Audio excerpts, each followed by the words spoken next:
The sun beat down on the observation tower at Camp Blackwater, casting harsh shadows across the concrete structure. Lieutenant Maya Shen stood motionless at her station, her desert camouflage uniform stiff with the dust of countless hours of surveillance duty. At 34, she carried herself with the disciplined posture of someone who had learned to disappear into her surroundings, exactly as her role demanded. Before we jump back in, tell us where you're tuning in from, and if this story touches you, make sure you're subscribed, because tomorrow I've saved something extra special for you. Her standard issue binoculars hung heavy around her neck, the worn strap showing signs of years of constant use. The observation log beside her contained meticulously detailed notes, written in her precise handwriting, documentation that would be filed away and likely never read again. A radio headset rested against her ear, the voice channel permanently set to receive only. The observation post overlooked a vast valley where coalition forces conducted their operations. Below her position, a team of Special Forces operators moved with practiced coordination, their tactical gear gleaming under the midday sun. Their weapons were customized, their movements synchronized, their communications flowing through encrypted channels that Maya could hear but never join. She watched as the team leader gestured to his squad, directing them toward the target building with hand signals that spoke of years of elite training. These were the operators who got called for the high-value missions, the ones whose names appeared in classified briefings that Maya only glimpsed in passing. They never acknowledged her presence in the tower. Maya's position was isolated at the far edge of the compound, a concrete box perched on stilts that gave her a panoramic view of everything but made her part of nothing. Her role was strictly defined. Observe, record, report through proper channels. Never engage, never initiate, never intervene. The communications specialist at the base of the tower adjusted his equipment, the blue glow of his tablet illuminating his face as he transmitted updated intelligence to the field team. He glanced up once at Maya's position, then turned back to his screen without a word.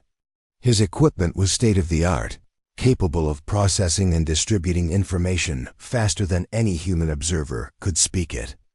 "Still keeping the birds company up there, Lieutenant?" A voice called from below. The question came from Captain Harrison, a tactical team leader who barely bothered to look up as he passed her tower. Maya didn't respond. She'd heard variations of that joke for months now. Instead, she adjusted her observation angle, focusing on the distant ridge where something had caught her attention. A flicker of movement that didn't match the wind patterns. A shadow that shifted in a way natural shadows shouldn't. The training center had taught her to trust her instincts, but her orders told her to relay information, not act on it. She reached for her logbook, noting the coordinates with the precision that came from years of practice. Time, direction, estimated distance, probable size. No interpretations, no conclusions, just data for others to analyze. Her pen moved across the page without hesitation, recording details that might matter or might be dismissed entirely. The radio in her ear crackled with chatter from the field team. They were proceeding according to plan, unaware of what she had just seen on the ridge. Protocol required her report through channels, which meant her observation would reach the operational team after being processed, analyzed, and approved for distribution. By then, whatever she had seen might be gone. Maya's training had been different once. Before the restructuring, before the emphasis on technological solutions and specialized tactical teams, she had been field qualified. Her service record included 3 combat deployments and a recommendation for advanced tactical training, but priorities had shifted. Human observers were now considered supplementary to satellite imagery and drone reconnaissance. Her current assignment reflected that shift. The observation tower was scheduled for decommissioning the following quarter, to be replaced by an automated surveillance system with thermal imaging and pattern recognition algorithms. The briefing had described it as an upgrade to operational, capabilities, but everyone understood what it really meant. People like Maya were becoming obsolete. The ridgeline still bothered her. Something about the movement pattern wasn't right. She adjusted her binoculars, focusing more intently on the area where the anomaly had appeared. The field manual for observers emphasized patience above all else, watching the same location long enough to distinguish between normal environmental patterns and actual threats. Maya had learned that lesson through experience rather than training.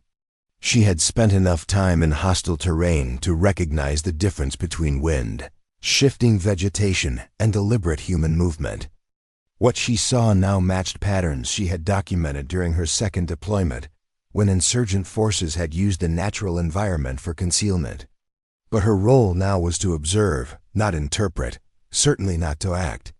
Below her position, the tactical team continued their operation, moving with the confidence of operators who knew their objectives and trusted their intelligence. Their specialized equipment allowed them to communicate instantly with command, to receive real-time updates, to function as extensions of a technological system designed to minimize human variables. Maya remained still, her eyes never leaving the ridgeline. Her breathing slowed as she focused completely on the distant anomaly, mentally filtering out the distractions of radio chatter and base operations. Years of practice had taught her to see patterns that electronic systems often missed, the subtle disruption of natural movement, the momentary reflection of light where no reflection should be. Preparing and narrating this story took us a lot of time, so if you are enjoying it, subscribe to our channel. It means a lot to us. Now back to the story. There it was again. A flash of movement too deliberate to be environmental, too controlled to be wildlife. She noted the exact coordinates in her log, then reached for the radio transmitter to follow protocol. Her voice was calm and precise as she relayed her observation to the intelligence coordinator. Possible movement at grid coordinates Tango 73. Requesting verification. The response came back almost immediately, clinical and dismissive. Satellite sweep shows negative activity in that sector. Continuing primary operation as planned. Maya said nothing further. She had fulfilled her responsibility by reporting what she had seen. The decision to investigate or ignore her observation belonged to others now. She returned to her binoculars, keeping her focus on the ridge while maintaining awareness of the tactical team's movement below. Something was wrong. The pattern of movement she had detected didn't match known operational parameters for coalition forces. It wasn't consistent with local civilian activity, and it was getting closer to the area where the tactical team was operating, following a trajectory that suggested deliberate rather than random movement. Protocol dictated that she should report again, providing updated coordinates and a more detailed description. But experience told her that a second report would likely receive the same response as the first. The technological systems that had replaced human judgment would continue to show negative results because they were calibrated to detect specific signatures rather than subtle anomalies. Maya made her decision quietly. She switched her radio to the direct tactical channel, a frequency she was authorized to monitor but not transmit on, and listened to the team's communications. They were approaching the final phase of their operation, focusing entirely on the target building, unaware of the potential threat developing on their flank. The observation tower was equipped with a high-powered spotting scope mounted on a tripod beside her station. It was intended for detailed surveillance of fixed positions, not for tracking moving targets. But Maya had maintained her skills despite the changing nature of her role. She positioned the scope carefully, adjusted the focus, and centered it on the area where she had detected movement. Through the enhanced optics, what had been a suspicion became a certainty. 3 figures moved with tactical discipline along the ridge, using natural cover for concealment, advancing in a pattern that could only be described as a flanking maneuver. Their equipment wasn't standard for local forces, and their movement Discipline suggested training beyond what typical insurgents displayed. Maya checked her watch, calculating how long it would take them to reach an effective position relative to the tactical team's operation. 7 minutes, possibly less if they increased their pace. The tactical team would be most vulnerable during their extraction phase, which was scheduled to begin in approximately 12 minutes. Protocol was absolutely clear. She was to observe and report through proper channels. Direct communication with field operators was explicitly prohibited for personnel in her position. The entire system had been designed to ensure that raw information was processed and verified before reaching tactical decision makers. Maya knew exactly what would happen if she followed protocol. Her report would be evaluated, cross-referenced with satellite data, and dismissed as a false positive when electronic systems failed to confirm her observation. By the time the situation became clear enough for the systems to acknowledge it, the tactical team would be in a vulnerable position with no warning of the approaching threat. She looked down at her logbook, at the years of observations dutifully recorded and submitted through proper channels. Then she looked back at the ridge where 3 armed figures were now in position to target a coalition team that had no idea they were there. The radio switch felt cool under her finger as she changed to the direct tactical frequency. She drew a breath, knowing exactly what this decision would mean for her career and her future. When she spoke, her voice was calm and precise, carrying the authority of absolute certainty. Tactical team, this is Observation Post 7. You have 3 hostiles approaching from the northwest ridge. Coordinates Tango 7-3, moving to establish firing positions overlooking your extraction. Route, I say again, 3 hostiles northwest ridge, immediate threat. Acknowledge. The silence that followed lasted only seconds, but felt much longer. Then the tactical team leader's voice came through with professional clarity. Copy that, Observation Post 7. Adjusting position to assess and engage. Hold your channel open. Maya watched through her scope as the team smoothly altered their formation. 2 operators moving to cover the newly identified threat, while the others maintained security on their primary objective. Their reaction showed no hesitation, no confusion, just the immediate integration of new information into their tactical plan. She continued providing updates as the situation developed, her voice remaining steady as she tracked the hostile forces' movement and relayed changes in their position. The tactical team responded with the efficiency of operators who understood the value of real-time intelligence from a reliable source. The engagement, when it came, was brief and decisive. The tactical team used their knowledge of the terrain to approach from an unexpected angle, neutralizing the threat before the hostiles could establish their planned firing positions. No coalition personnel were injured. Maya documented everything in her log with the same precise detail she had always used, recording times, positions, and outcomes without embellishment. When she finally lowered her binoculars, the sun was setting over the compound, casting long shadows across the concrete barriers and wire fencing. She knew what would happen next. Direct communication with field operators outside approved channels was a serious breach of protocol. The fact that her action had potentially prevented casualties would be noted, but wouldn't change the fundamental reality. She had violated the parameters of her role. The radio beside her crackled one final time as she prepared to close her logbook. Observation Post 7. This is Tactical Lead. Hostiles neutralized. Area secure. Your intel was solid. Maya acknowledged the transmission with a simple, "Copy that," then switched her radio back to the standard monitoring frequency. The coming storm would arrive soon enough. For now, she had a job to finish and a log to complete. The base commander's office was located in the Central Administration Building, a prefabricated structure that somehow managed to look both temporary and imposingly official. Colonel Hartman had been in command for 11 months, having arrived with a reputation for embracing technological solutions and streamlined information flows. His office reflected that mindset. Digital displays showing real-time operational data, tablets containing mission parameters, and very little paper documentation. Maya stood at attention before his desk, her posture regulation perfect, her expression neutral. Her observation log was tucked under her arm, containing the detailed record of what she had seen and what she had done. She had been preparing for this moment since she made the decision to break protocol. "Lieutenant Chun," the colonel began, his voice carefully controlled. "I've reviewed the preliminary reports from yesterday's operation.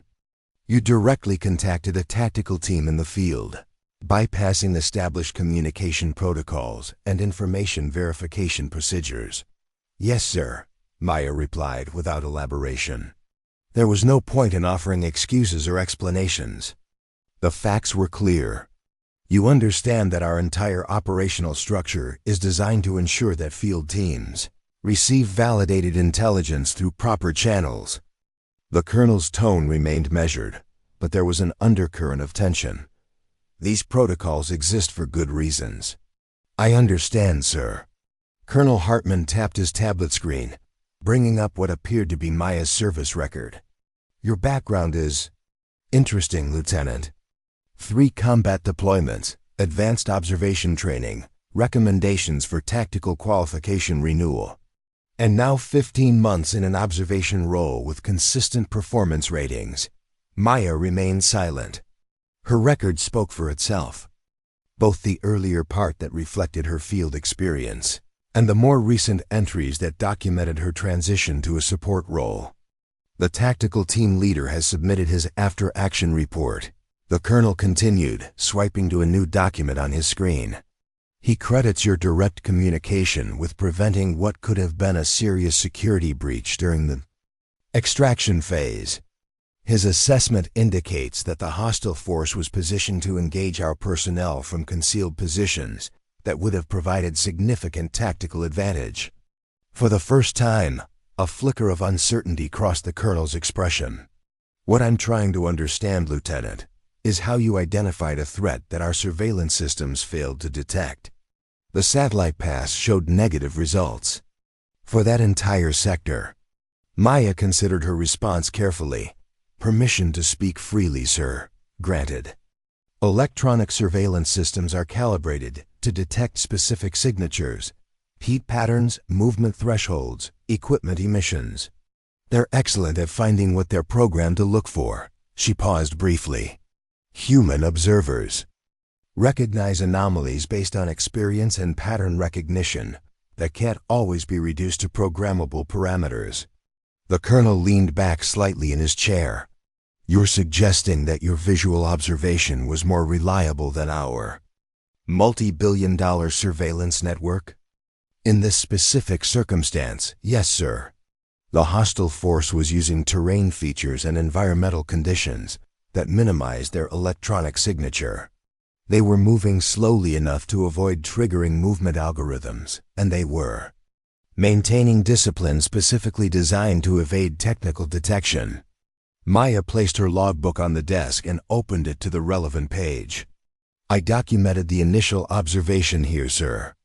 The movement pattern matched what I've seen during previous deployments, when hostile forces were attempting to establish flanking positions while avoiding detection."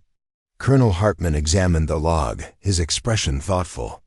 The handwritten notes were meticulous, recording not just coordinates and times, but subtle details about movement patterns and terrain utilization that spoke of years of field experience.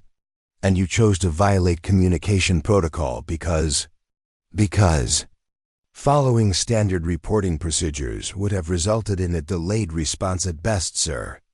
More likely, my observation would have been dismissed as a false positive when electronic verification failed to confirm it." The silence that followed was heavy with the unspoken reality that her assessment was probably correct. The colonel closed the logbook carefully and returned it to her. "There will be a formal review of this incident," he said finally. "Direct violation of communication protocols requires administrative action regardless of the outcome." However, I'll note in my report that your action potentially prevented coalition casualties. Maya accepted the logbook with a crisp nod. Understood, sir. In the meantime, the colonel continued, you'll continue your observation duties. According to established protocols.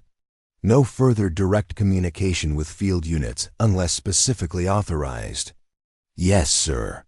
As she turned to leave, Colonel Hartman added one final comment. The tactical team has requested a briefing on your visual identification techniques. Apparently, they're interested in understanding how you spotted what our systems missed. I'm still considering that request. Maya paused at the door. It's not complicated, sir. It's just experience. Experience that might be worth documenting before that observation tower is decommissioned next quarter. The colonel replied, turning his attention back to his screens. Dismissed, Lieutenant. The next 3 weeks passed with the grinding predictability of military routine. Maya continued her observation duties, documenting what she saw in her logbook and submitting reports through proper channels. No one mentioned the incident directly, but she noticed subtle changes in how others interacted with her. The communications specialist who coordinated information flow occasionally glanced up at her tower with an expression that might have been curiosity.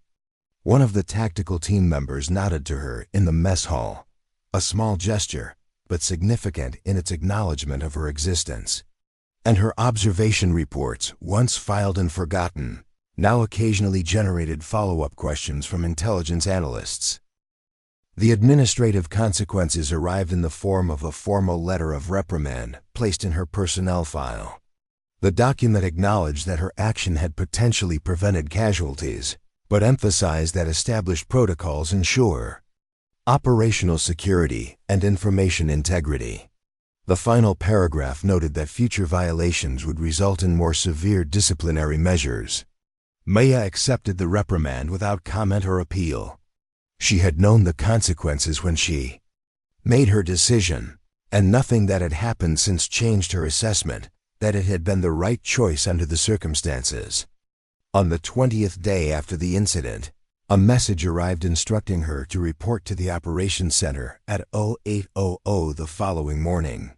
No explanation was provided, but the sender was Colonel Hartman's administrative assistant, which suggested this wasn't a routine matter. The operations center was the nerve system of Camp Blackwater, a facility where information from multiple sources was collected, analyzed, and distributed to operational units. Maya had rarely been inside, her role as an observer keeping her primarily in the field or at her assigned post. The space was dominated by display screens showing satellite imagery, drone feeds, and operational status indicators.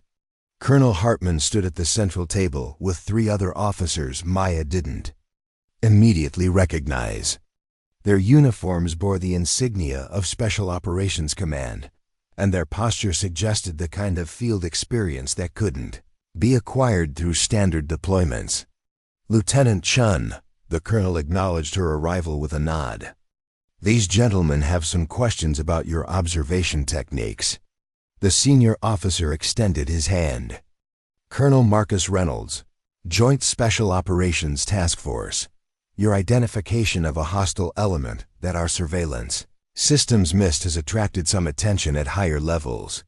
Maya shook his hand with appropriate respect but maintained her professional reserve. Sir, I was simply doing my job as an observer. That's precisely what interests us, Colonel Reynolds replied. Most of our current observers rely heavily on electronic assistance. Your approach appears to be different. The Operations Center table displayed a topographical map of the area where the incident had occurred.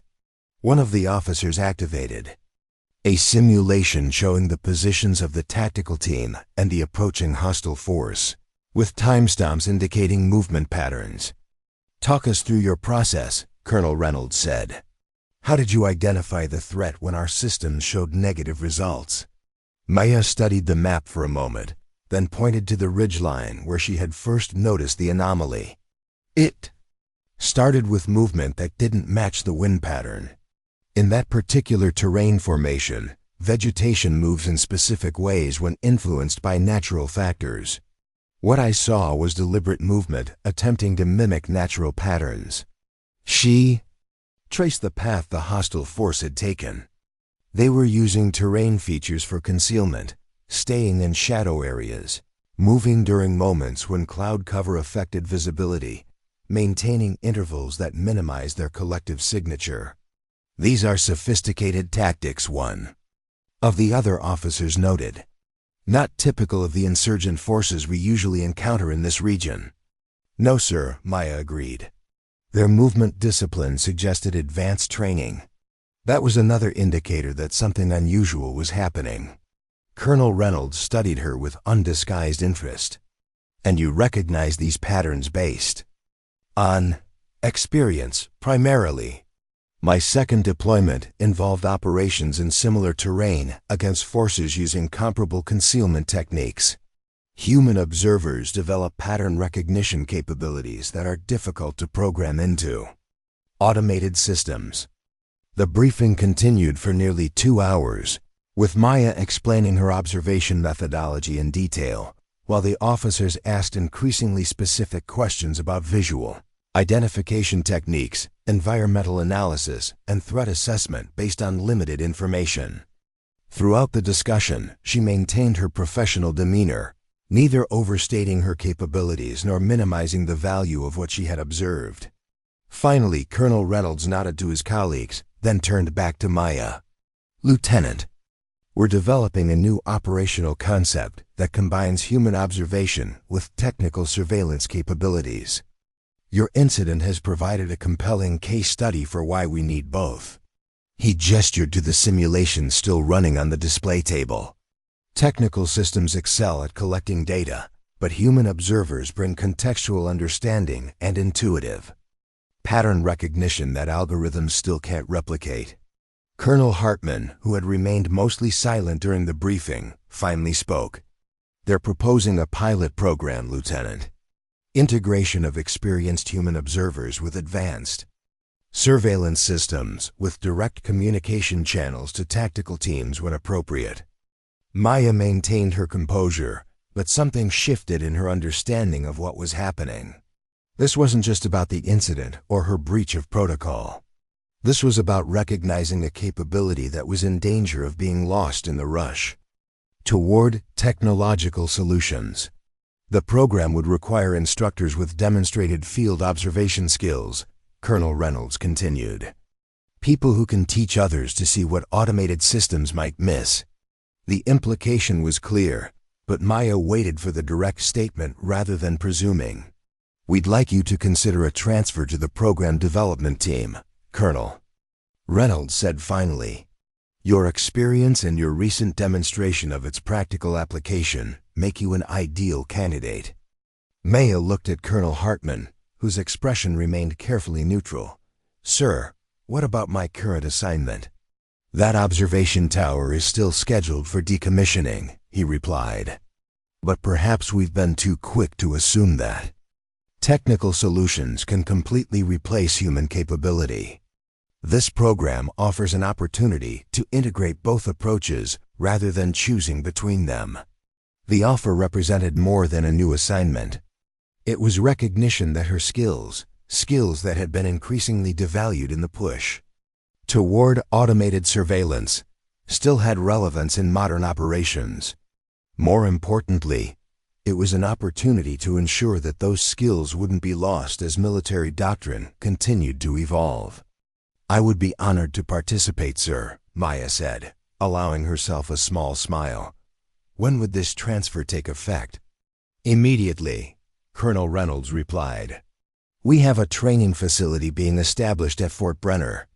The first observer integration course is scheduled to begin in 3 weeks. As the briefing concluded, Maya found herself walking across the compound with a new sense of purpose.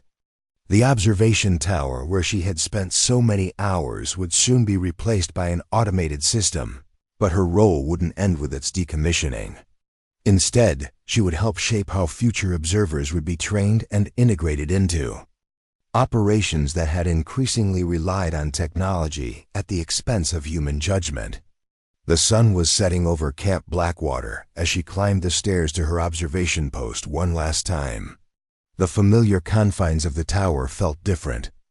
Now not the end of something, but a transition to something new. She opened her logbook and made her final entry, documenting the changing light conditions and the subtle shift in activity patterns that occurred as day gave way to evening. Her radio headset rested on the observation shelf. She put it on out. Of habit, listening to the routine chatter of a base preparing for night operations. A tactical team was preparing for deployment, their communications crisp and professional as they conducted final equipment checks and reviewed mission parameters. Maya recognized the team leader's voice, the same officer who had acknowledged her warning during the incident that had changed everything. His transmission was clear and confident as he confirmed his team's readiness for the night's operation. She smiled slightly as she closed her logbook and prepared to hand over her post for the final time. Whatever came next, she knew that her voice would no longer be silenced by protocols that failed to recognize the value of what she could see. Observation was not merely about watching. It was about understanding what you saw and having the courage to act on that understanding when circumstances demanded it. That lesson would be the foundation of everything she would teach in the program. Ahead, Fort Brenner sprawled across the landscape like a small city, its training facilities and administrative buildings, connected by paved roads that cut through manicured lawns and carefully maintained training grounds. The Special Operations Training Center occupied the eastern quadrant, separated from conventional training areas by both distance and security protocols. It was here that the Observer Integration Program had taken shape over the past month. Maya stood at the front of the classroom, her uniform now bearing the subdued instructor patch that marked her new role. 20 students sat before her, a mixture of experienced field operators and intelligence specialists selected for the pilot program. Their expressions ranged from openly curious to professionally skeptical, exactly what she had expected. "Observation is not passive," she began, her voice carrying easily across the room. "The most common mistake in surveillance training is teaching people to watch without teaching them to see." She activated the display screen behind her, showing a series of landscape images taken from different observation positions. Every environment tells a story if you know how to read it. Natural patterns create a baseline: wind-moving vegetation, wildlife behavior, light and shadow interaction. Human presence disrupts those patterns in ways that are recognizable if you've developed the right observational framework.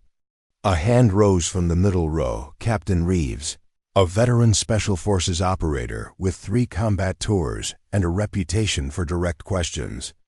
"With respect, Lieutenant, we have surveillance systems that can detect heat signatures, movement patterns, and electronic emissions from miles away.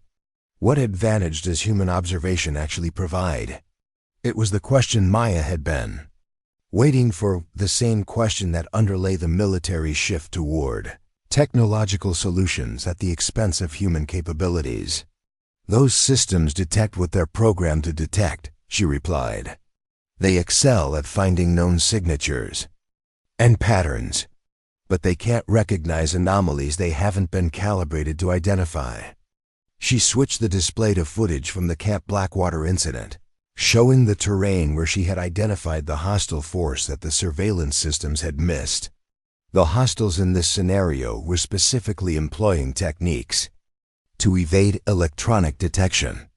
They moved slowly enough to avoid triggering movement algorithms. They used terrain features to mask their heat signatures. They maintained electronic silence. She paused, letting the information sink in. The surveillance system showed negative results because it was looking for specific indicators that weren't present. Another student, an intelligence analyst with a background in electronic surveillance, leaned forward. "So you're suggesting human observation as a backup system when technology fails?" "I'm suggesting integration, not replacement," Maya corrected. "Technical systems provide capabilities no human observer could match: continuous monitoring, precise measurement, data storage and analysis. Human observation provides contextual understanding and pattern recognition that technology still struggles with. She moved to the central training table where a terrain model had been constructed, representing a valley system similar to the one where the Camp Blackwater incident had occurred. This program isn't about choosing between human observation and technology. It's about combining them effectively, understanding the strengths and limitations of each, and developing protocols that allow real-time integration of both information sources. For the next 3 hours, Maya led the class through a detailed analysis of visual identification techniques, environmental pattern recognition, and the subtle indicators that distinguished natural movement from deliberate human activity. She demonstrated how different light conditions affected visibility, how terrain features could be used for concealment, and how experienced observers learned to filter meaningful information from background noise. Throughout the session, she emphasized practical application rather than theory, drawing on her field experience to provide real-world examples that illustrated each concept. By the time they broke for lunch, even the most skeptical students were engaged in the discussion, asking questions that showed growing understanding of what she was trying to teach. As Maya gathered her materials, Colonel Reynolds entered the classroom, accompanied by a civilian whose clothing and bearing suggested government service rather than military background. "Impressive session, Lieutenant," the colonel said. "Mr. Keller here is from the Defense Advanced Research Projects Agency. He's been observing your program with particular interest." Keller extended his hand, his grip firm but not aggressive. "Your approach to human technology integration is fascinating, Lieutenant Chun. It aligns with some research initiatives we've been developing at DARPA." Maya accepted the handshake with appropriate respect, but maintained her professional reserve. "Thank you, sir. The program is still in its early stages." "That's precisely why I'm here," Keller replied.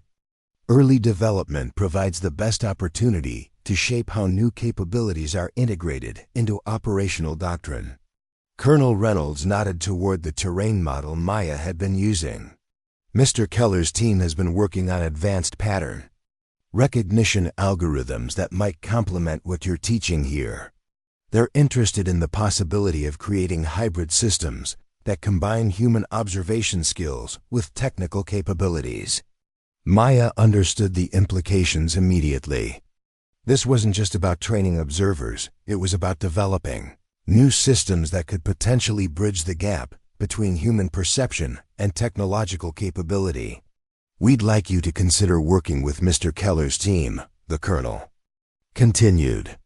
"Your field experience and observational methodology could provide valuable input for their development process." While continuing the training program, Keller added quickly, "What you're teaching these students represents exactly the kind of human capability we're trying to understand and potentially augment." The offer was unexpected but intriguing. Maya had focused on preserving and transmitting human observational skills, not on helping develop new technologies. But the possibility of influencing how those technologies evolved, ensuring they complemented rather than replaced human capabilities, presented an opportunity she hadn't anticipated. "I'd need to understand more about your research objectives," she said carefully. "My priority remains developing effective human observers." Keller smiled slightly, "As it should be.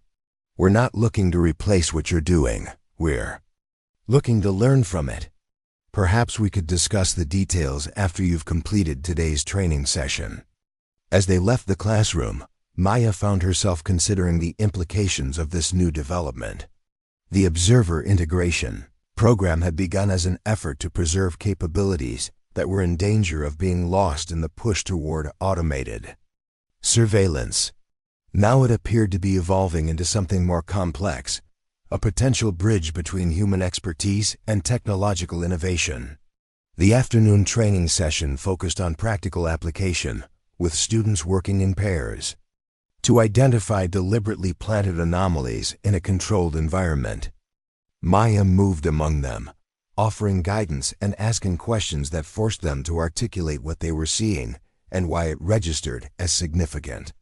What drew your attention to that area specifically? She asked a pair of students who had correctly identified a concealed observation post in the training ground. The vegetation pattern didn't match the surrounding area, one student replied. The branches were positioned too uniformly, suggesting deliberate arrangement rather than natural growth. And the light reflection was wrong, his partner added. There was a momentary flash that didn't correspond to any natural surface in that position. Maya nodded with approval. Good. You're not just seeing the anomaly, you're understanding why it registers as anomalous. That contextual understanding is what separates effective human observation from automated detection. Systems. By the end of the day, even the most initially skeptical students were demonstrating improved observational capabilities. They weren't yet at the level of experienced field observers, but they were beginning to develop the foundational skills that would allow them to see what automated systems might miss. As the class dispersed, Maya found Keller waiting near the administration building, a tablet under his arm and an expression of patient interest on his face. They walked together toward the small conference room that had been arranged for their discussion. Your teaching methodology is impressive, Keller began as they settled into their seats. You're not just transferring information, you're developing perceptual frameworks that change how your students process visual information. That's the essence of observation training, Maya replied.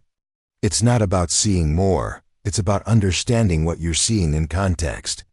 Keller activated his tablet, bringing up a series of diagrams that appeared to represent information processing pathways. DARPA has been researching how expert observers differ from novices in their perceptual processing. The preliminary findings suggest that experts develop neural patterns that allow them to recognize meaningful information without conscious analysis. He swiped to a new screen showing what appeared to be comparative brain activity scans. An experienced observer like yourself doesn't just have more knowledge, your brain actually processes visual information differently, filtering and prioritizing in ways that allow you to recognize anomalies that others would miss. Maya studied the images with interest. The scientific explanation for what she had developed through experience made intuitive sense, but seeing it represented in neurological terms gave her a new perspective on her own capabilities. Our research objective, Keller continued, is to develop systems that can augment these expert observation capabilities, not replace them, but extend them beyond normal human limitations. What kind of augmentation are you envisioning? Maya asked, her professional curiosity engaged. Despite her initial reservations, imagine observation equipment that could highlight potential anomalies based on patterns learned from expert observers like yourself, Keller explained. Not making decisions for the observer, but drawing attention to areas that might merit closer examination based on subtle pattern disruptions. He brought up another diagram showing what appeared to be a conceptual design for advanced observation equipment. The system wouldn't tell the observer what they're seeing.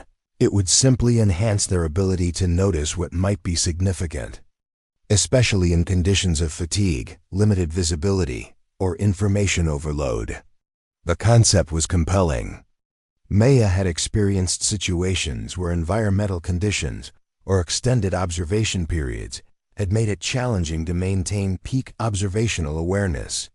A system that could augment human capabilities without attempting to replace human judgment might actually represent a valuable evolution rather than a threat to her specialized skills. And my role in this research would be? She asked, wanting clarity before committing to anything. Initially, we'd like to document your observational methodology in greater detail, Keller replied. Understanding how you process visual information, what indicators you prioritize, how you distinguish between significant and insignificant anomalies. Then we'd involve you in the testing and refinement of prototype systems designed to augment those capabilities. He leaned forward slightly, his expression earnest. Lieutenant Chun, the reality is that technical surveillance systems will continue to evolve and expand. The question isn't whether they'll be deployed. It's whether they'll be designed to complement human capabilities or replace them. Your involvement could help ensure it's the former rather than the latter. Maya considered the proposal carefully. Her initial concern when joining the Observer Integration Program had been preserving human observational skills that were in danger of being lost. This research offered a different but potentially complementary approach, ensuring that new technologies enhance those skills rather than rendering them obsolete.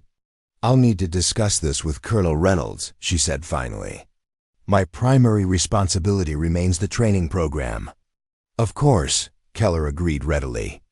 "The Colonel has already indicated that your training responsibilities would remain the priority.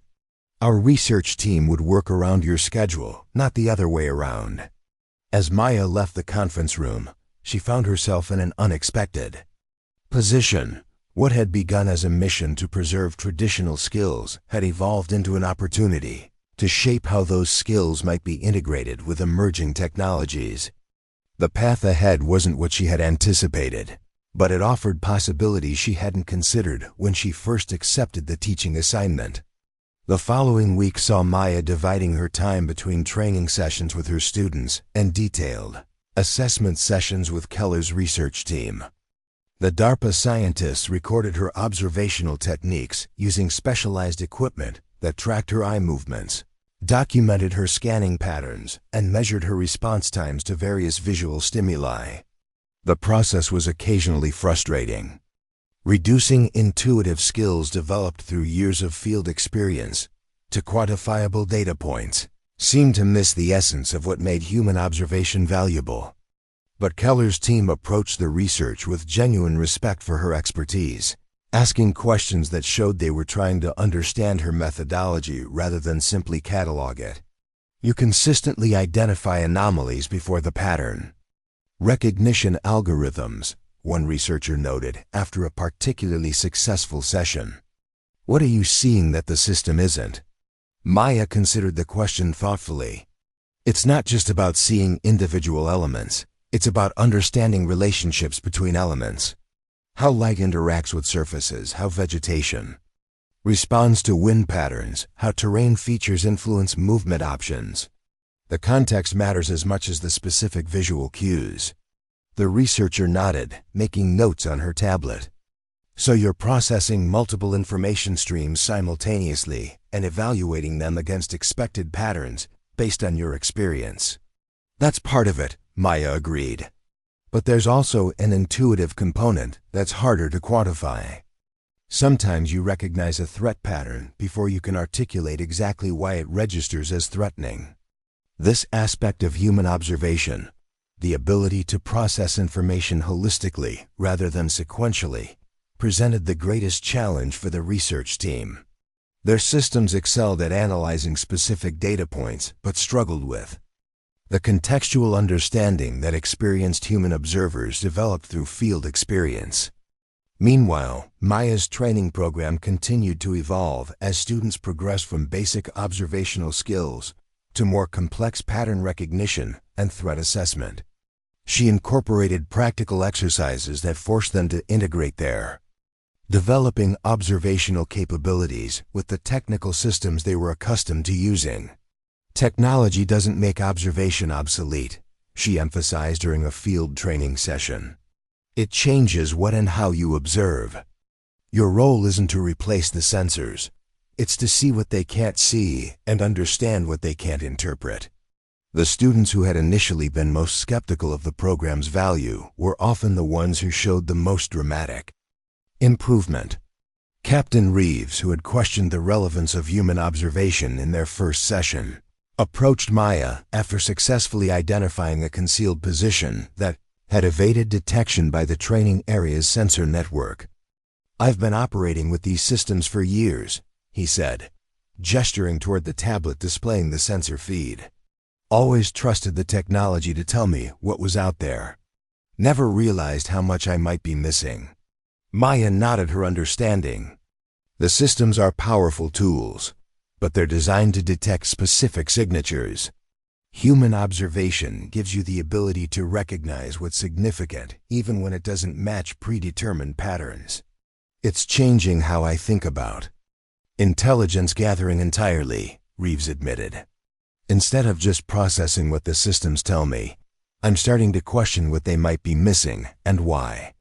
That shift in perspective, from passive consumption of technical intelligence to active integration of multiple information sources, represented exactly what the Observer Integration Program had been designed to achieve. Maya's students weren't abandoning technology. They were learning to use it more effectively by understanding its limitations and complementing it with human capabilities that couldn't be reduced to algorithms. As the training program entered its second month, Colonel Reynolds called Maya to his office for a progress assessment. The meeting included Keller and 2 senior officers from Joint Special Operations Command who had been monitoring the program's development with increasing interest. The results are exceeding expectations. Colonel Reynolds began without preamble. Your students are demonstrating significant improvements in anomaly detection and threat assessment capabilities. More importantly, they're showing enhanced ability to integrate observational intelligence with technical surveillance data. One of the JSOC officers nodded agreement. We've been particularly impressed with how quickly they're developing the ability to identify potential threats that evade standard detection parameters. Several of the scenarios you've run would have resulted in security breaches if the teams had relied solely on technical surveillance. Maya acknowledged the positive assessment with appropriate professionalism, but her attention was drawn to a folder on the colonel's desk labeled Operation Sentinel. The classification marking suggested a level of sensitivity beyond routine. Training programs. Colonel Reynolds followed her gaze and made a decision. Lieutenant Chun, what we're about to discuss is classified at a level that requires specific clearance. Given your role in this program and the capabilities you've demonstrated, I've received authorization to include you in this briefing. He opened the folder and spread several satellite images across his desk. They showed what appeared to be a remote facility in mountainous terrain, with structures partially concealed by natural features and artificial camouflage. Intelligence indicates this facility is being used to develop and test advanced infiltration techniques specifically designed to defeat modern surveillance systems, the colonel explained. We have satellite imagery and limited drone reconnaissance, but the terrain and the TIWA, sophisticated countermeasures being employed, have made it difficult to develop a complete threat assessment. Keller leaned forward, his expression serious. The techniques appear similar to what you encountered at Camp Blackwater, but more advanced. They're systematically exploiting gaps in our sensor coverage and developing methods to operate in what they believe are our blind spots. Maya studied the images with professional focus, noting the careful use of terrain features, the positioning of structures to minimize detectability, and the apparent absence of the kind of electronic signatures that would typically identify a facility of this nature. We're planning an operation to gather more detailed intelligence, Colonel Reynolds continued. A small team will insert near the facility and establish observation positions to document activity patterns and capabilities. The implication was clear, but Maya waited for the direct statement. We want you to participate in the mission. Planning and potentially join the observation team, the colonel said finally. Your experience in identifying threats that evade standard detection would be valuable in developing the operation parameters. The request represented a significant shift from her current role as an instructor and research subject.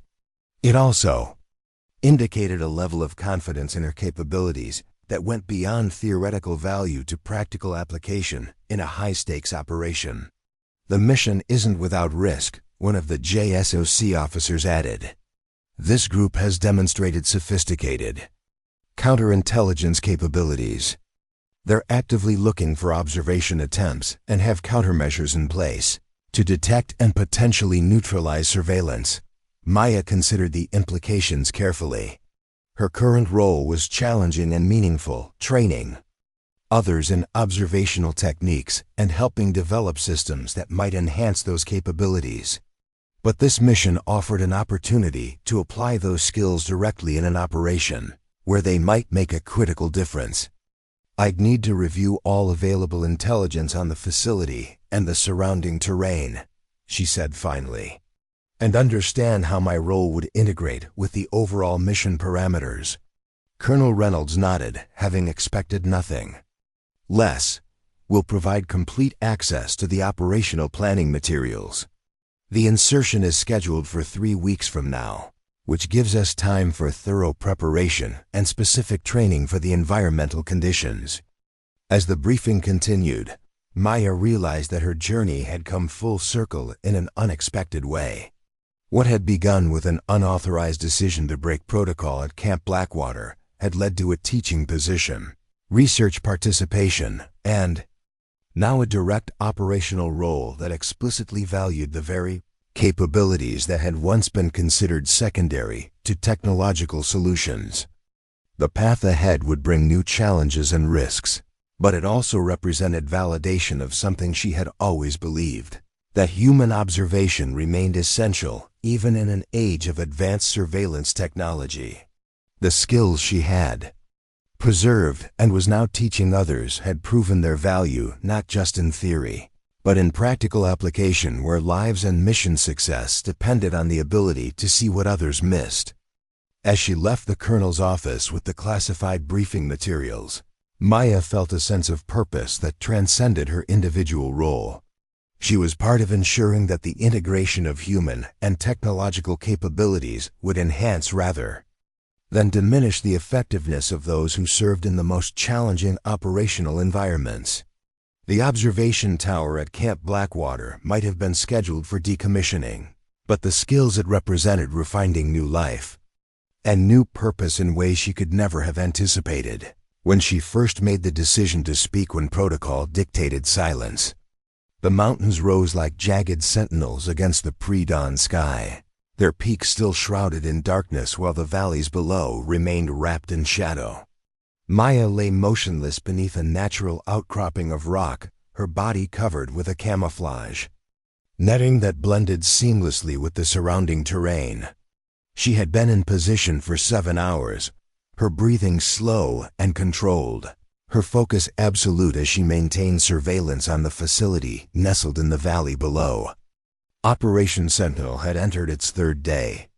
The insertion had gone according to plan, a high-altitude, low-opening parachute drop under cover of a moonless night, followed by a 12-mile approach march through terrain specifically chosen to avoid the electronic detection perimeter surrounding the target facility. Maya was positioned on the eastern ridge, providing observation coverage of the main approach route and what intelligence had identified as the primary VEHICL maintenance area.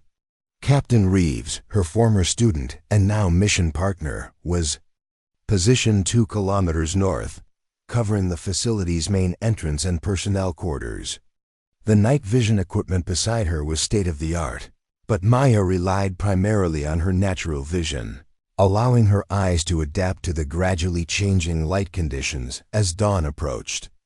Digital systems couldn't always distinguish between the subtle variations in shadow and movement that might indicate human activity rather than environmental changes.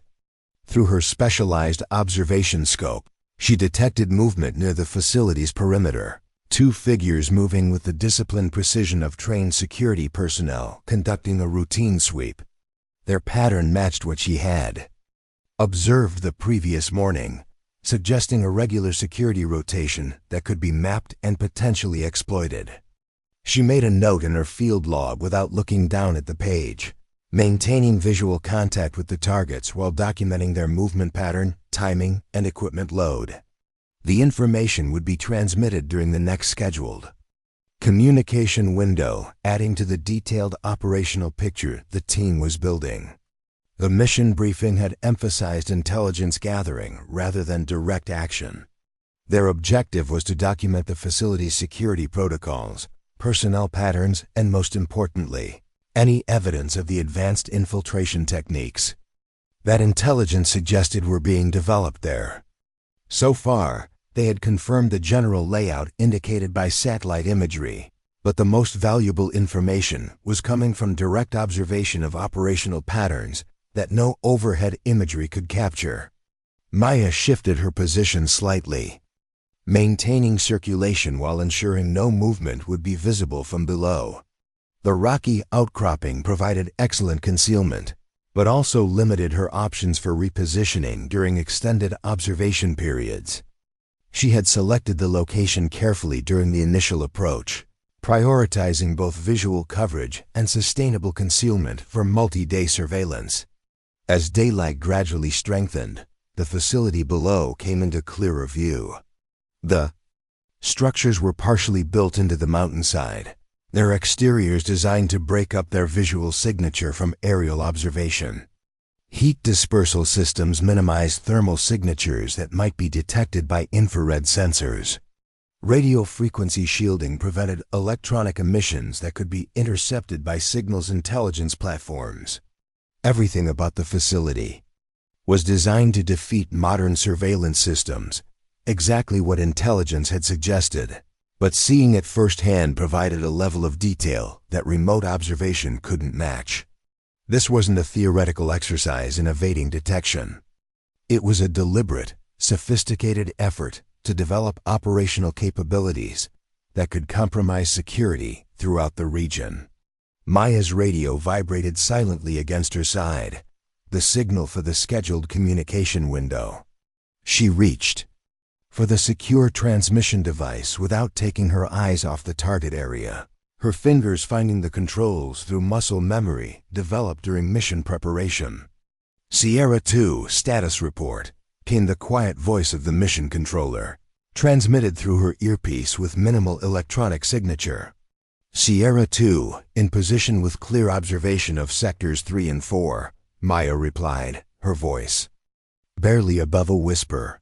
Security patrols maintaining previous pattern, 10-minute intervals at the eastern perimeter. Vehicle movement at the maintenance facility suggests preparation for deployment, possibly within next 2 hours.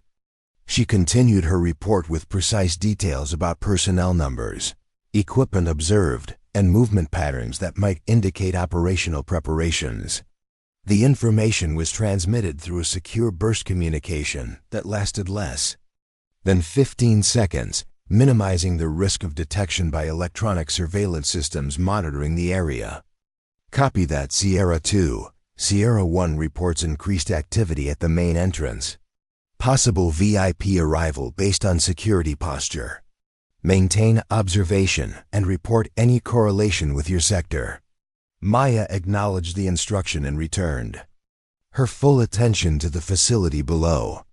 If a high-value individual was arriving, it might explain the increased vehicle preparation she had observed. More importantly, it might provide an opportunity to identify key personnel associated with the operation. The sun had cleared the eastern ridge now, casting long shadows across the valley but providing improved visibility of the target area. Maya adjusted her position slightly to utilize natural shadows for continued concealment, while maintaining her observation angle. Movement at the vehicle maintenance area caught her attention, a convoy forming with what appeared to be a mix of security vehicles and transport trucks. The formation suggested a significant movement rather than routine operation, potentially related to the VIP arrival reported by Captain Reeves. Maya documented the vehicle types, positioning, and personnel loading patterns, noting details that would help intelligence analysts determine the convoy's likely purpose and destination. Her training allowed her to identify subtle indicators that might be missed by less experienced observers. The spacing between vehicles that suggested tactical formation rather than administrative movement. The positioning of personnel that indicated security consciousness beyond normal protocols. 2 hours later, the convoy departed the facility, moving along the single access road that wound through the valley before connecting with a regional highway, 10 kilometers east. Maya tracked their movement until they disappeared from view, then redirected her attention to how the facility's security posture adjusted following the departure. The change was subtle but significant. Guard positions shifted. Patrols increased at certain sectors while decreasing at others. The pattern suggested that something valuable remained at the facility despite the departure of what appeared to be a significant portion of the personnel. Maya's instincts, honed through years of field experience, told her that the next 12 hours might provide critical intelligence if they maintained effective observation. She transmitted a brief update during the next communication window, recommending continued surveillance with particular focus on changes in security patterns around the central structure. As dusk approached, Maya prepared for night observation, checking her equipment methodically while maintaining awareness of her surroundings. The temperature was dropping rapidly, as it often did in mountainous terrain, but her specialized gear was designed for extended operations in harsh conditions. The facility below transitioned to night operations, exterior lighting activating in a pattern designed to provide security while minimizing the overall visual signature from distance. Heat signatures became more distinct against the cooling background, making thermal observation more effective while reducing the effectiveness of natural vision. Maya alternated between observation tools, using each for its strengths while remaining conscious of its limitations. Digital systems could detect heat signatures and movement patterns beyond human visual capability, but experienced observers recognized contextual anomalies that technology might categorize as normal variation. Near midnight, her patience was rewarded. A section of the facility that had shown minimal activity during daylight hours suddenly became the focus of concentrated movement. Personnel moved with purpose, and what appeared to be specialized equipment was transferred from the central structure to a previously inactive area near the western perimeter. Maya documented everything, her trained eye recognizing that the activity pattern was inconsistent with routine night operations. This wasn't maintenance or security. It was operational preparation for something specific, conducted under cover of darkness when observation would be most challenging. She adjusted her position carefully to maintain optimal viewing angle, the movement so minimal that even sophisticated motion detection systems would register it as environmental background rather than human activity. Years of field experience had taught her the precise threshold between necessary movement and detectable presence. The activity below continued for approximately 90 minutes, then ceased as abruptly as it had begun. The facility returned to what appeared to be normal night operations, but Maya's instincts told her that something significant had changed. The personnel movement patterns, the equipment transfer, the timing, all suggested preparation for an operation that wasn't reflected in the intelligence briefing materials. During the next communication window, she transmitted her observations with a preliminary assessment that the facility might be preparing for an operation within the next 24 to 48 hours. The response from Mission Control was immediate and focused. Sierra 2, your assessment aligns with other intelligence indicators.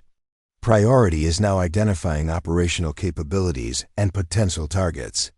Extend observation timeline as necessary to capture deployment signatures. The instruction confirmed what Maya had already determined. Their mission had shifted from general intelligence gathering to specific threat assessment. If this facility was indeed preparing to deploy the advanced infiltration capabilities they had been developing, identifying how and where those capabilities would be employed became critical priority. The next 18 hours brought limited observable activity, suggesting that whatever preparation had occurred during the night was now complete. Maya maintained her position, cycling through rest and observation protocols that allowed for sustained surveillance while preserving alertness and decision-making capability. Captain Reeves reported similar patterns from his observation position, reduced external activity with periodic security patrols maintaining normal patterns. The apparent normalcy was itself significant. Traditional operational security often emphasized maintaining routine visible patterns while preparations continued out of sight. As dusk approached on the fourth day, Maya detected the first indicator that something was changing. The security patrol timing shifted slightly, creating a brief gap in coverage of the western perimeter, the same area where equipment had been transferred during the night activity she had observed. It was a subtle change, the kind that automated surveillance systems would likely categorize as normal variation rather than significant anomaly. But to an experienced observer, it registered as deliberate adjustment, creating an operational window while maintaining the appearance of normal security procedures. Maya transmitted a priority alert during the scheduled communication window, providing specific details about the security pattern change and its potential implications. The response confirmed that her observation had elevated the mission priority. All Sierra elements maintain maximum surveillance on western perimeter. Satellite assets being repositioned for supplementary coverage. Report any personnel or equipment. Movement immediately, even outside scheduled communications. The authorization for unscheduled communications indicated that command assessed the situation as time-sensitive, potentially requiring rapid response if the suspected operation was indeed being initiated. Maya adjusted her observation focus accordingly, maintaining primary attention on the western perimeter, while periodically scanning other sectors to ensure comprehensive situational awareness. 3 hours after sunset, her vigilance was rewarded. A section of the western perimeter that had appeared to be solid rock face slid open, revealing a concealed exit point not indicated in any of the intelligence materials or satellite imagery. The opening was minimal, large enough for personnel but not vehicles, and remained open for less than 30 seconds. In that brief window, 4 figures emerged, moving with the disciplined precision of specialized operators. Their equipment was difficult to distinguish in the low light conditions, but their movement pattern suggested advanced tactical training and specific mission focus. Maya documented their departure vector, equipment profile, and movement discipline, transmitting the information through an emergency communication protocol that prioritized data delivery over transmission security. The situation warranted the increased risk of detection. 4 operators with unknown capabilities and intentions, departing a facility specifically designed to develop infiltration techniques, represented a significant potential threat. The response from Mission Control was immediate and decisive. Sierra 2, maintain observation of facility. Sierra 1 will attempt to establish surveillance on departing team. Additional assets being deployed to intercept if necessary. Maya acknowledged the instruction while continuing to monitor the facility for any additional deployment or changes in security posture that might indicate the scope of the operation. Her position provided limited visibility of the departing team's route once they moved beyond the immediate perimeter, but she noted their initial heading and movement pattern for correlation with broader intelligence assets. Captain Reeves would be attempting to parallel the team's movement while maintaining his own concealment, a challenging task against operators specifically trained in counter-surveillance techniques. His success would depend on applying the very observational skills Maya had helped him develop during the training program.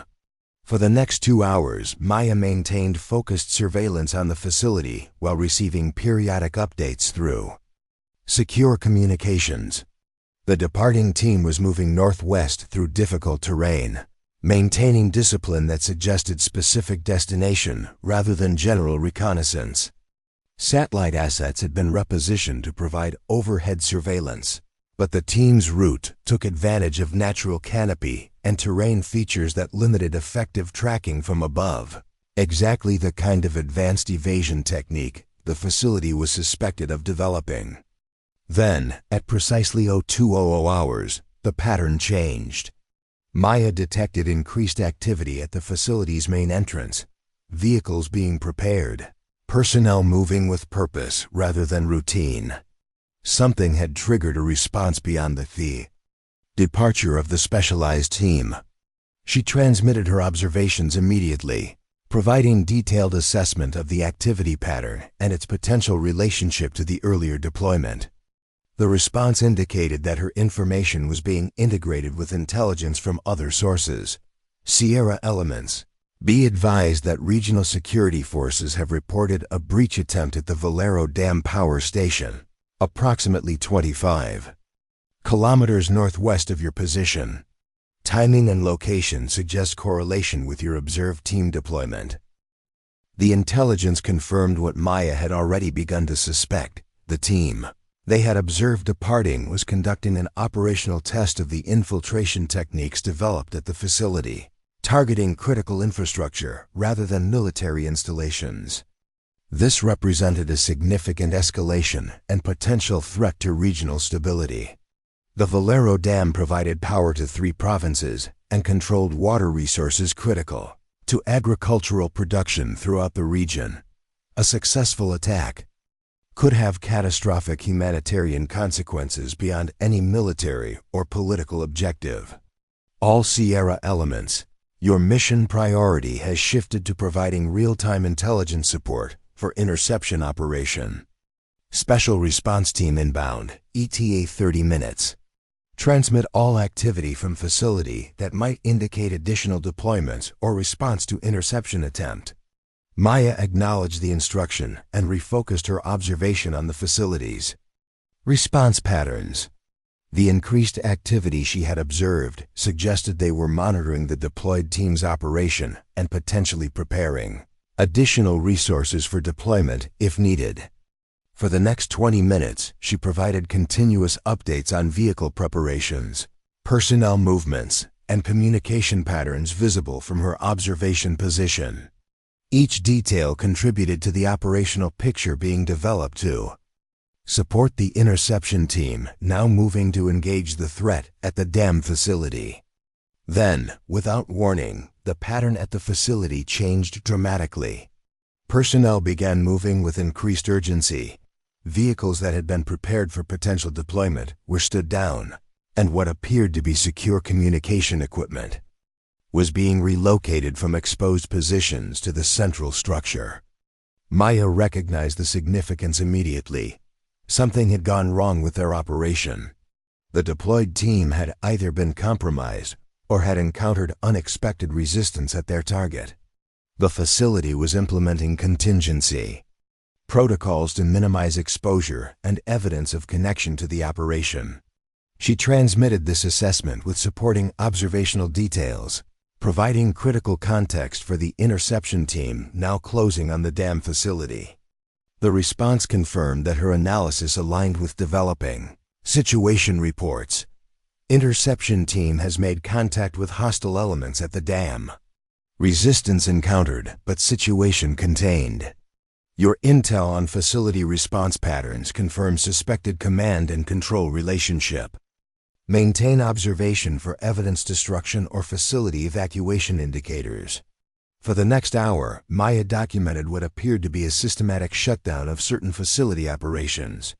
Personnel moved with purpose rather than panic, suggesting rehearsed contingency procedures rather than improvised response. Vehicles departed in staggered intervals rather than convoy formation, taking different routes upon leaving the immediate area. The pattern was consistent with an organization preparing to distance itself from a compromised operation while preserving core capabilities and personnel. Maya's detailed documentation of these procedures provided intelligence analysts with valuable insights into the organization's structure, priorities, and operational security protocols. As dawn approached, a secure communication from Mission Control provided the first complete situation report. All Sierra elements, be advised that hostile team at Valero Dam has been neutralized. 3 operators captured, 1 killed while resisting. Initial interrogation confirms facility under your observation as point of origin. Special Operations Command now designating facility as priority target for follow-up action. The message continued with updated instructions that reflected the mission's evolved parameters. Maintain observation positions. Additional teams inbound to establish comprehensive surveillance cordon. Your mission timeline extended indefinitely. Pending operational decision on facility interdiction. Maya acknowledged the instructions while processing their implications. What had begun as an intelligence-gathering operation had evolved into direct operational impact, potentially preventing a significant attack on critical infrastructure. The observational capabilities she had demonstrated at Camp Blackwater, and subsequently taught to others, had proven their value in the most consequential way possible. As daylight strengthened, she documented the continuing evacuation patterns at the facility with methodical precision. Her field log now contained a comprehensive record of how this organization responded to compromise, information that would be invaluable for understanding similar operations in the future. Captain Reeves established communication during the regular window, his voice showing the controlled tension of someone who had just participated in a high-stakes operation. Sierra 2. This is Sierra 1. Maintain surveillance of hostile team to intercept point. Provided real-time positioning to response force that enabled successful containment. Your initial detection made the difference. The acknowledgement wasn't necessary for mission documentation, but it represented something more significant. Recognition from an experienced operator that the observational capabilities Maya had taught him had directly contributed to mission success. Copy that, Sierra 1, she responded simply. Continuing observation of primary facility. Significant evacuation activities in progress. As she returned to her surveillance duties, Maya reflected on the journey that had brought her to this position. From an observer considered obsolete in an age of technological solutions, to a key intelligence asset whose capabilities had potentially prevented a major regional crisis. The mission would continue, with additional resources now being allocated based on the confirmed threat represented by the facility and its operators. But regardless of the eventual outcome, something fundamental had been demonstrated: that human observation, properly trained and effectively integrated with technological capabilities, remained an essential element of successful operations.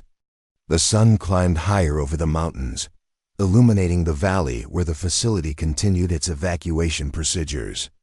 Maya remained motionless in her concealed position, her eyes never leaving the target area, her attention focused on documenting every detail that might provide advantage in the operations to come. She had been told to observe only, but her voice saying "hostile team departing western perimeter" had set in motion a response that demonstrated why that voice, and the trained observation behind it, remained irreplaceable in an age increasingly dominated by technological solutions. The real victory wasn't just in the immediate operational success, but in the validation of capabilities that might otherwise have been lost in the rush toward automation and artificial intelligence. Maya's journey from overlooked observer to essential intelligence asset represented not just personal vindication, but a crucial reminder that human perception, judgment, and experience remained essential elements of effective security operations. As additional teams began arriving to establish the surveillance cordon, Maya prepared for a mission extension that would require all the skills and endurance she had developed throughout her career. The work ahead would be challenging, but she faced it with the quiet confidence of someone who had proven beyond doubt that her capabilities mattered, not despite advancing technology, but as an essential complement to it. The story that had begun with a voice speaking when protocol demanded silence was still unfolding. But its central lesson had already been written in the operational record of a prevented attack and a compromised facility now facing the consequences of its actions. The Pentagon's Strategic Operations Center hummed with controlled activity, its displays showing real-time data feeds from multiple theaters around the world. But today, the central focus was on a single operation, codenamed Decisive Sight. The culmination of intelligence work that had begun with Maya Chun's observations 3 months earlier. Major General Thomas Howard stood at the primary tactical display, studying the three-dimensional representation of the target facility and surrounding terrain. His expression remained composed, but the intensity in his eyes revealed the significance of the operation now unfolding. Around him, intelligence analysts and operations specialists maintained a disciplined silence broken only by essential communications. Sentinel teams report final position secured, announced the operations coordinator, her voice calm despite the tension filling the room. All observation posts confirm optimal visibility of target facility and approach routes. The general nodded without shifting his gaze from the display. And our observer specialist? Lieutenant Chun is positioned at observation post Echo, with direct sight lines to the facility's western and southern perimeters. She's coordinating the integrated observation network personally. A hint of satisfaction crossed the general's face. Good. Her insight into their counter-detection techniques has been invaluable in planning this operation. On the tactical display, small indicators represented the observation teams, now surrounding the facility that had evolved from intelligence target to imminent operational objective. What had begun as Maya's solitary detection of anomalous activity had expanded into a comprehensive mission involving specialized units from 3 different commands. The intelligence gathered during the extended surveillance operation had confirmed what Maya had first suspected. The facility was developing and testing advanced infiltration techniques specifically designed to defeat modern security systems. The foiled attack on the Valero Dam had been just one test case in what appeared to be a systematic program, targeting critical infrastructure throughout the region. Today's operation represented the culmination of everything Maya had helped develop, not just the intelligence on the facility itself, but the integrated observation methodology that had been incorporated into the mission planning and execution. 5,000 miles away, Maya lay in a carefully constructed hide position that offered optimal observation of the facility's most vulnerable sectors. Unlike her first observation post during Operation Sentinel, this position had been specifically designed based on her input, incorporating both concealment from detection and ideal sight lines for human observation. Around her neck hung not standard-issue binoculars, but a prototype of the observation system she had helped develop with Keller's DARPA team. The equipment combined advanced optics with augmentation technology that highlighted potential anomalies, based on patterns learned from Maya's own observational techniques. But despite the sophisticated equipment, Maya relied primarily on what had always been her greatest asset, her trained eyes and the experience that allowed her to recognize patterns and anomalies that even the most advanced systems might miss. Captain Reeves was positioned 300 meters west, coordinating a second observation team that covered the facility's northern approach. In the 3 months since Operation Sentinel, he had continued developing the observational skills Maya had taught him, becoming an instructor in the rapidly expanding observer integration program that was now producing specialists for deployment throughout global operations. All observation posts maintain communication discipline and report only significant deviations from established patterns. Maya instructed through the secure communication system that linked the observation network. Remember, these operators are specifically trained to detect surveillance. Any unusual transmission could compromise our position. The acknowledgments came back in sequence, each observation team confirming their understanding and readiness. The operation had entered its most critical phase, the period immediately before direct action, when surveillance was most likely to be detected by alert defenders. Maya returned her full attention to the facility below, where activity patterns had stabilized after the partial evacuation following the failed dam operation. Intelligence assessment suggested approximately 60 personnel remained, including what appeared to be the core development team and security specialists trained in their advanced counter-detection techniques. Through her specialized optics, Maya could identify subtle security measures that would be invisible to standard surveillance, natural sight lines deliberately obscured to channel approach routes into monitored zones, vegetation patterns altered to reveal movement, terrain features modified to create detection opportunities, disguised as natural elements. She had documented all of these in meticulous detail during the extended observation period, creating a comprehensive analysis of the facility's defensive capabilities that formed the foundation of today's operation plan. Each observation team had been briefed on specific indicators to monitor that would reveal the facility's security status and response posture as the operation progressed. "Movement at the main entrance," reported one of the observation teams. "2 security personnel adjusting position, consistent with scheduled patrol change." Maya confirmed the assessment with her own observation. "Maintain baseline monitoring. Pattern matches established security protocols." For the next 40 minutes, the observation network maintained comprehensive surveillance, documenting every movement and security adjustment as the facility transitioned from day to evening operations. Each detail was transmitted to the Tactical Operations Center, where it was integrated into the evolving operational picture.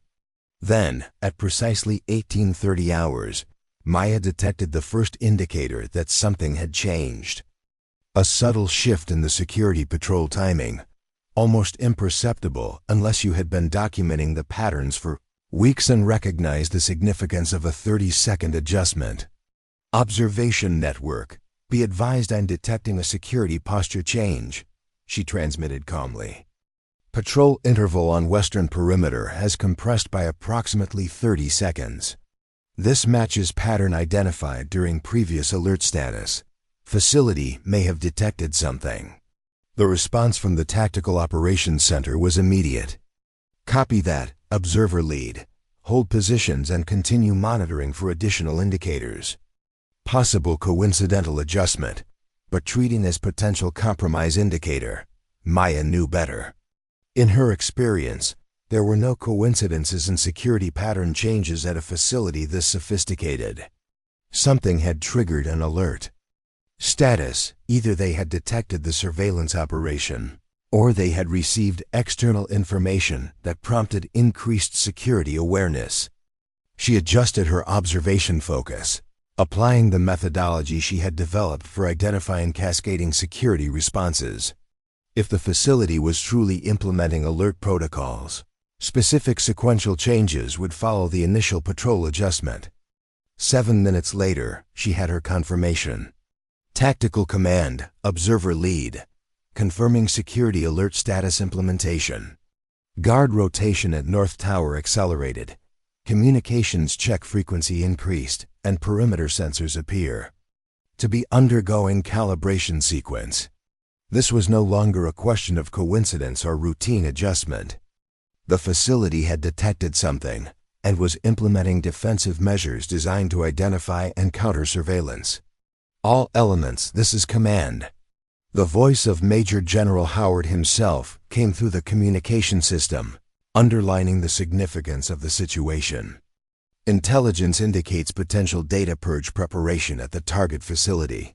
Operation timeline is accelerated. Assault elements will execute in 15 minutes rather than scheduled dawn insertion." The decision represented a significant tactical adjustment, trading the cover of darkness and pre-dawn confusion for the element of surprise before the facility could complete whatever data destruction was being prepared. It was a calculated risk based on the intelligence Maya and her observation network had provided. Observer network, maintain positions, and prepare to provide real-time intelligence support during the assault phase. Maya instructed her teams. Focus on identifying security response patterns and potential countermeasures that might not be visible to assault elements.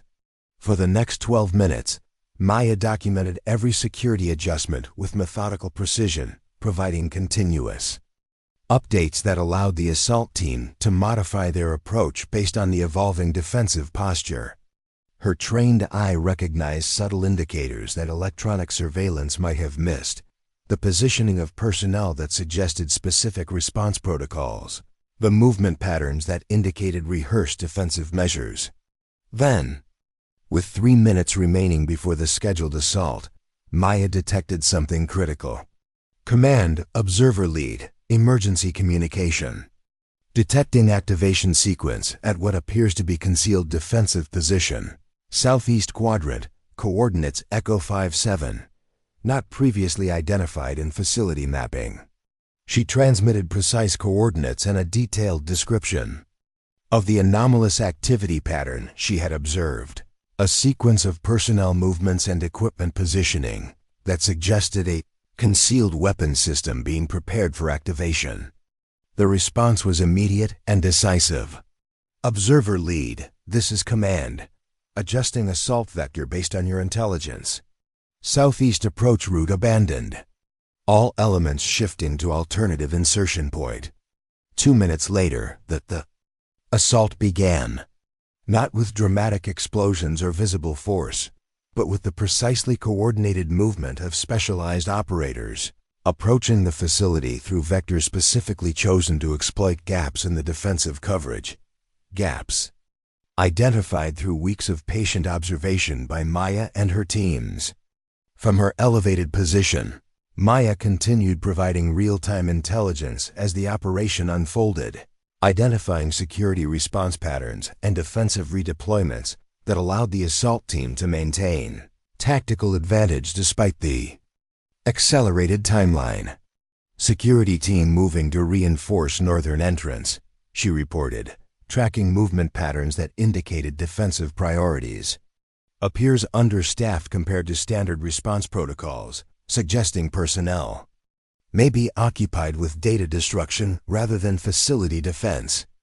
This assessment proved accurate as the assault team encountered less resistance than anticipated at key entry points, allowing them to penetrate the facility's outer security perimeter more rapidly than planned.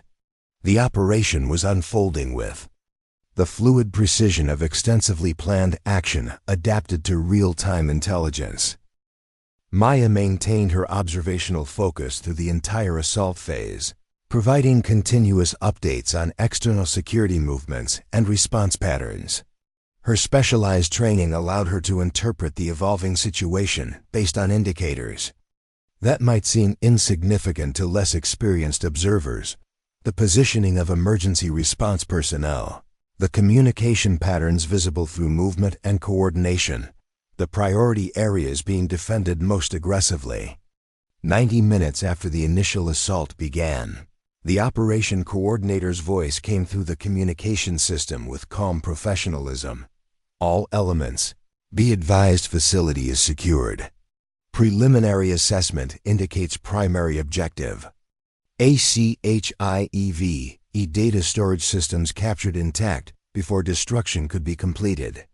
Beginning evidence collection and personnel processing.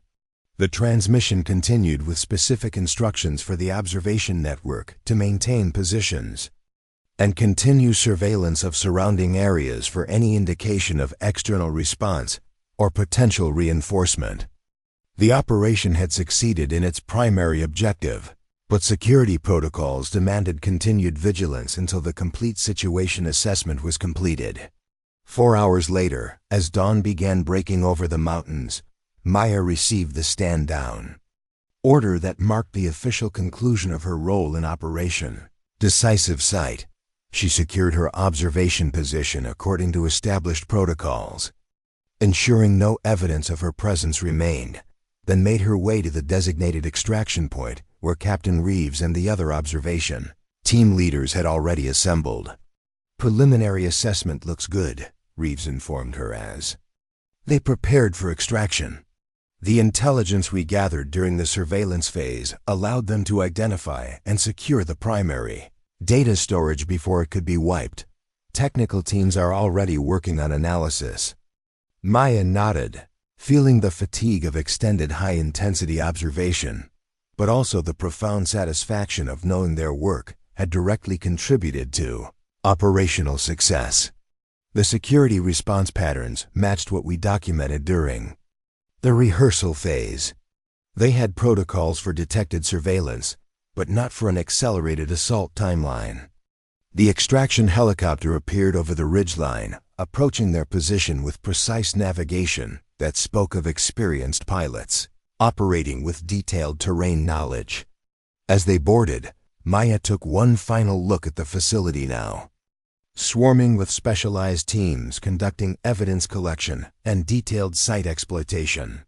What had begun 3 months ago with her detection of anomalous activity had culminated in an operation that would have significant strategic implications. More importantly, it had validated an approach to intelligence gathering that integrated human observation with technical capabilities rather than treating them as competing methodologies. 2 days later, Maya found herself back at the Pentagon, seated in a briefing room where senior intelligence officials and operational commanders had gathered to review the results of Operation Decisive Sight.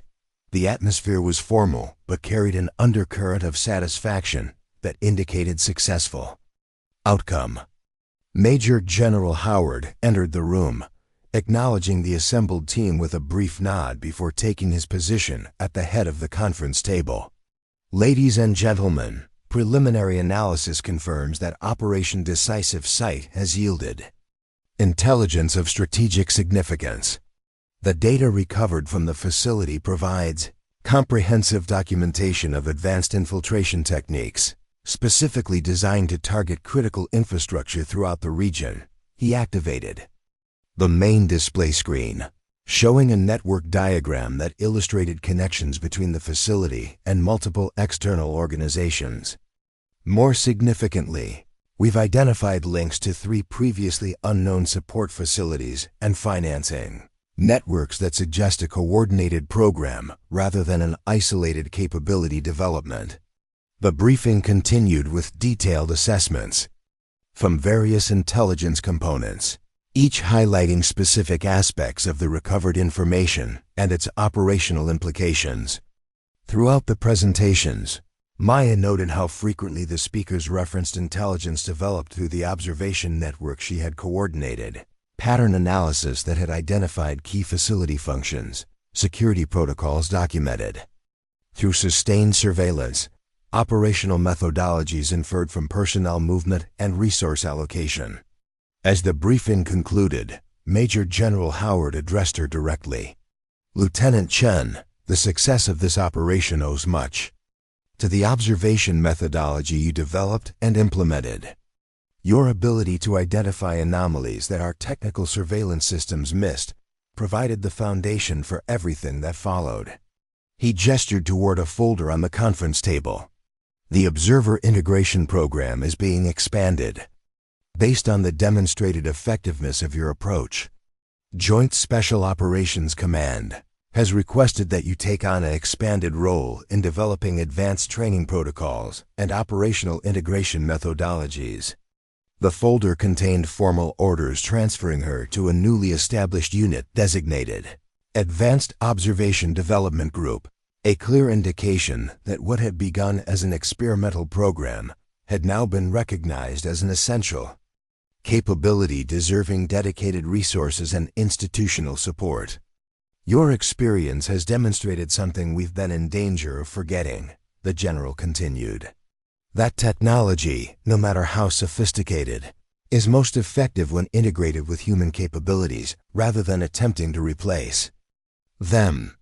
The future of intelligence operations lies not in choosing between technical systems and human observers, but in developing methodologies that maximize the strengths of both." 3 weeks later, Maya stood before a new class of observer specialists at the expanded training facility at Fort Brenner. The classroom had been redesigned based on her recommendations, with advanced simulation capabilities that could replicate the environmental conditions and operational challenges encountered during real-world missions. The students represented a cross-section of military and intelligence specialties, experienced operators, selected for their potential to develop advanced observational capabilities and integrate them with existing technical systems. Among them sat several veterans of Operation Decisive Sight, including technical specialists who had previously focused exclusively on electronic surveillance systems.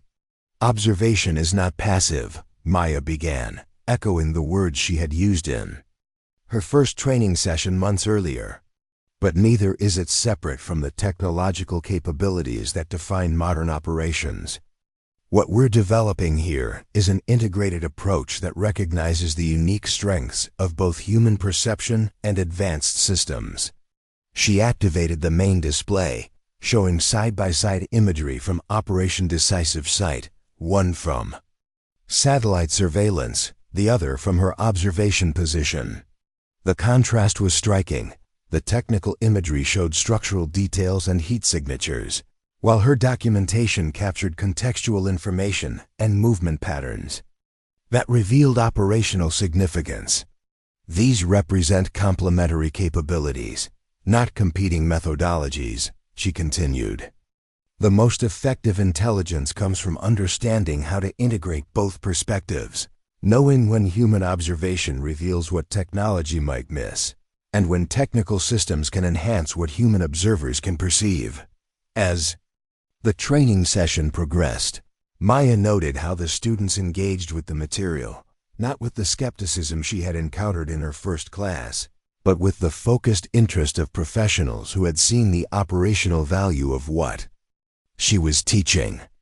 The success of Operation Decisive Sight had provided compelling evidence that advanced observation techniques represented a critical capability rather than an obsolete skill set.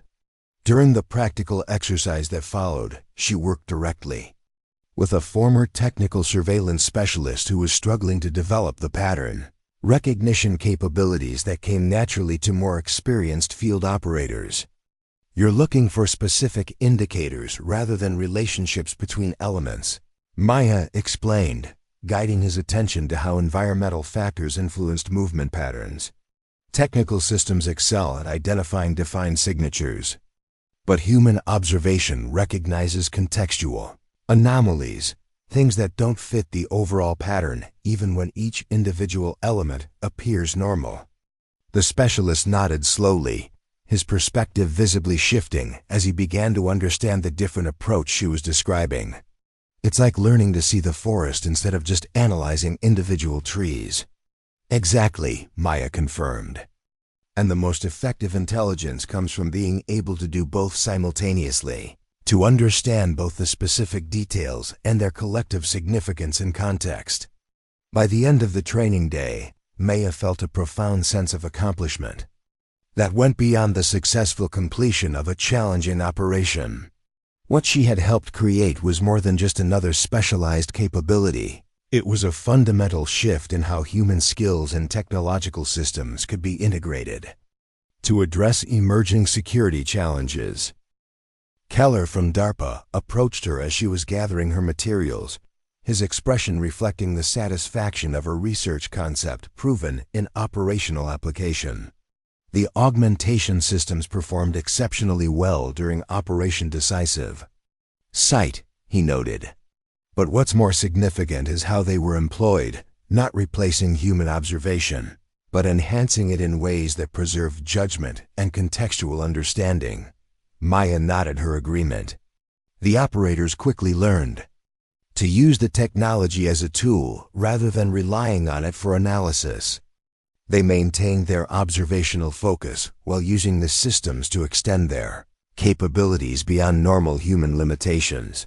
"That's the future we're working toward," Keller replied. "Not artificial intelligence replacing human judgment, but augmented intelligence that combines the strengths of both approaches." As they walked toward the administration building, Maya reflected on how far things had come since her solitary observation post at Camp Blackwater. What had begun with her decision to break protocol and directly alert a tactical team had evolved into a comprehensive methodology that was now being integrated into operational doctrine throughout the intelligence community. Colonel Reynolds was waiting in the conference room, accompanied by senior representatives from multiple intelligence agencies and special operations commands. The expanded interest in the Observer Integration Program reflected its growing recognition as a critical capability rather than an experimental concept. The results speak for themselves. The colonel began without preamble. Operation Decisive.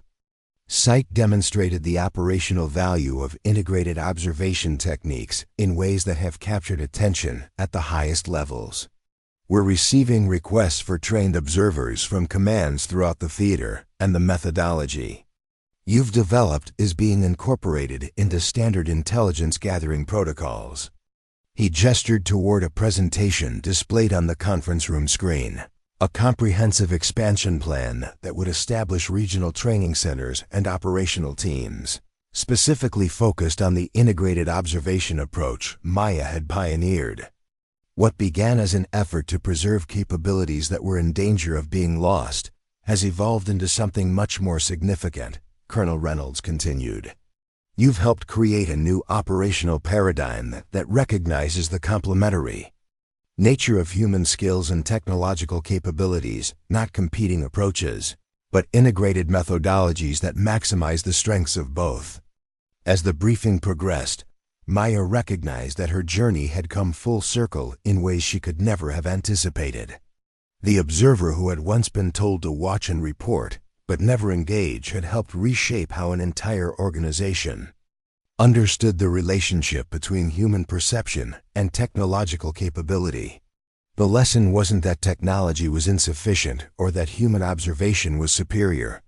It was that the most effective approach integrated both, recognizing their complementary strengths and compensating for their respective limitations. In an age increasingly dominated by artificial intelligence and automated systems, Maya had demonstrated that human judgment, experience, and perceptual capabilities remained essential elements of effective operations. As she left the conference room later that evening, Maya paused to look out over the training facility where a new generation of observers was developing skills that would have been considered obsolete just months earlier. The sun was setting over the distant mountains, casting long shadows across the landscape, shadows that revealed as much as they concealed to those who knew how to truly see. Her voice had said, "Hostile down. Area clear," in a moment when protocol demanded silence. That moment had initiated a journey that transformed not just her own career, but potentially the future of intelligence operations in an increasingly complex security environment. The true victory wasn't just in the successful completion of a critical mission, but in the recognition that human capabilities and technological systems were most effective when they complemented rather than replaced each other. In that recognition lay not just operational advantage, but a profound understanding of what it meant to truly observe the world, to see not just what was visible, but what was significant. Up next, you've got two more standout stories right on your screen. If this one hit the mark, you won't want to pass these up. Just click and check them out. And don't forget to subscribe and turn on the notification bell so you don't miss any upload from us.